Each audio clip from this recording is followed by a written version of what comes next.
He was once known as the world's most eligible bachelor. But today, Charles III will be crowned King of England at Westminster Abbey in a ceremony not seen since the middle of the last century. Here is the first picture of His Royal Highness Prince Charles of Edinburgh, second in the Born in 1948 to the then Princess Elizabeth and Prince Philip, he was thrown into the line of succession by a royal twist of fate.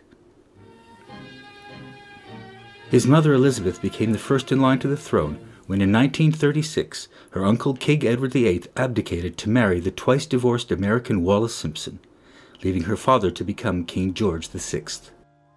George's reign was relatively short. A heavy smoker, he died in 1952. Flags were unfurled to fly at half-mast as the nation mourned the untimely death in his sleep of a courageous, good, and kindly monarch. I declare before you all that my whole life, whether it be long or short, shall be devoted to your service. And his mother, now Queen, meant Charles had become the first in line to the throne at the age of 4. Recently released archival footage of Charles and his siblings show a seemingly happy upbringing, but it is understood that Charles, a very sensitive child, felt the weight of a strict upbringing and succession. That strict upbringing, mostly led by his father, had him educated at the harsh and rigid Gordonstoun School in Scotland, where his father had also attended as a boy. Charles, upon his return, said that he did not enjoy school very much, but that he was happier at home in England more than anywhere else. But despite that, and breaking with tradition, the then Prince Charles attended Cambridge University, and also University College Wales before joining the British Armed Forces. The Prince is invested with the name, style, title, dignity and honour of Prince of Wales and Earl of Chester. He was invested as the Prince of Wales in 1969 at a ceremony at Carnarvon Castle and crowned by his mother, Queen Elizabeth.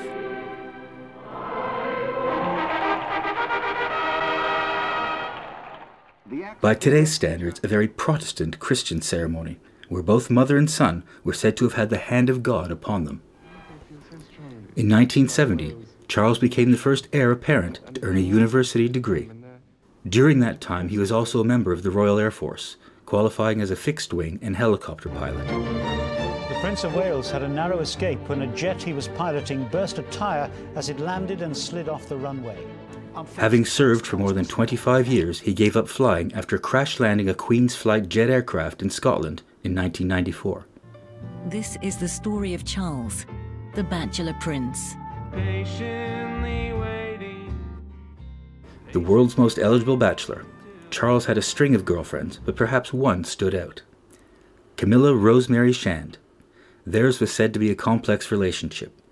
The palace did not see Camilla a fit and suitable consort for Charles, and in 1973, she married British Army officer Andrew Parker Bowles. Diana later revealed privately. Charles remained that eligible bachelor until 1980, when he became engaged to the then Lady Diana Spencer, who he had first met when she was just 17. I'm amazed that she's been brave enough to take me on. And I suppose in love. Of course. Whatever in love means.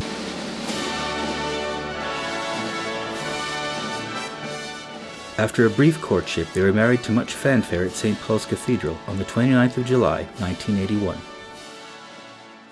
Children soon followed, first William, born in 1982, the second in line to the throne, then Harry, born in 1984. Children, princes, born into the limelight of their parents. Theirs was never a life not lived in front of the cameras. In 1980s Britain, the media was everywhere, not to mention the paparazzi. By the 1990s, rumors were rife. Prince Charles, the Prince of Wales, and his wife Princess Diana were at loggerheads.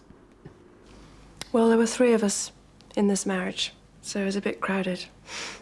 Implying Prince Charles and the now Camilla Parker Bowles were having an affair. The gloves were off. Prince Charles then gave an interview with personal confidant and BBC journalist Jonathan Dimbleby, in which he admitted that there was no affair with Camilla until... Did you try to be faithful and honourable to your wife when you took on the vow of marriage? Yes, absolutely. And you were? Yes. Until it became irretrievably broken down. The couple divorced in 1996.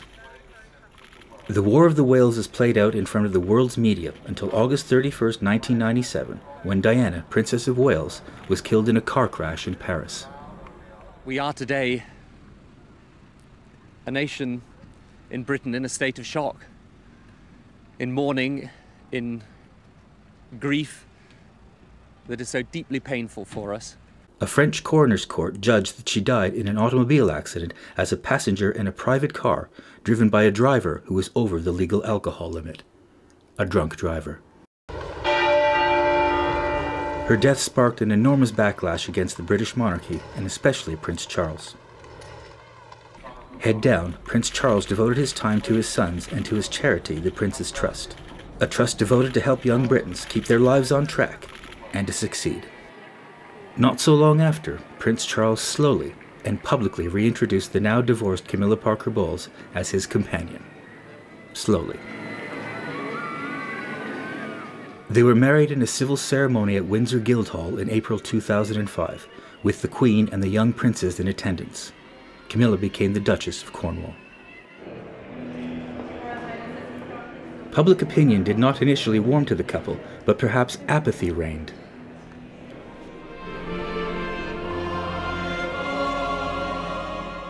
Both of Charles and Diana's children married, first William, then second in line to the throne, to the commoner Kate Middleton in 2011.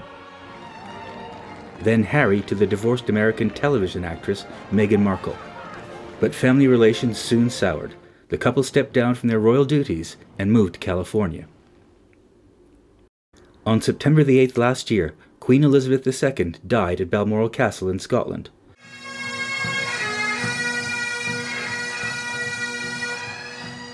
The nation, once again, in mourning.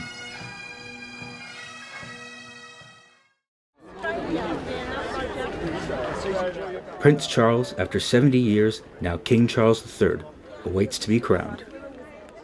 What an internship that has been. England, it is hoped, wishes him well.